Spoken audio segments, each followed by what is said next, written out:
What these are? Yeah, you do. License plate tabs.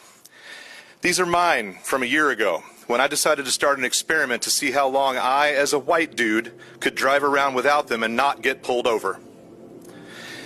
Last year, working all the way across town 5 days a week, driving through 4 or 5 different police jurisdictions, I was never stopped or questioned once. But please do keep telling us that there's no racial or class bias in policing. I bet if I started riding my bike around with a gun on me, nobody would call.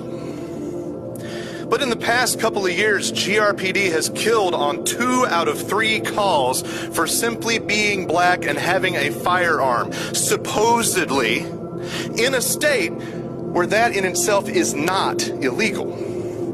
Speaking of racism, let's talk about dogs. As a white guy from the South, I gotta say that when I see a black man running away having dogs sicked on them, it's reminiscent of the plantations of the old South, with an E. Delbert, release the hounds, that boy's running. I concur with those who've called for drastic change in the dog policy at GRPD.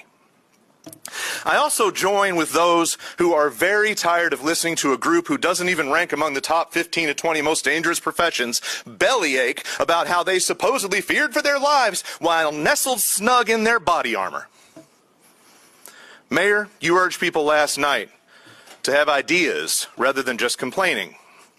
But ideas are always rebuked by cops as a coddled class hiding behind endless excuses, red tape, assorted jingoistic mythos, and an endless pecker-measuring machismo. Look, David, I get it.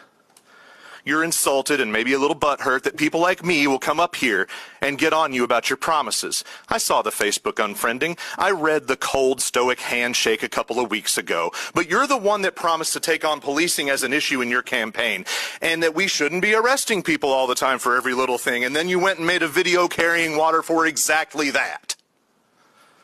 Nobody's trying to belittle progress on stuff like financial disclosures, but I can guarantee you that has never saved a life. And imagine how much faster you could move if you stopped caring about wealthy puppet masters and feelings and egos in this building.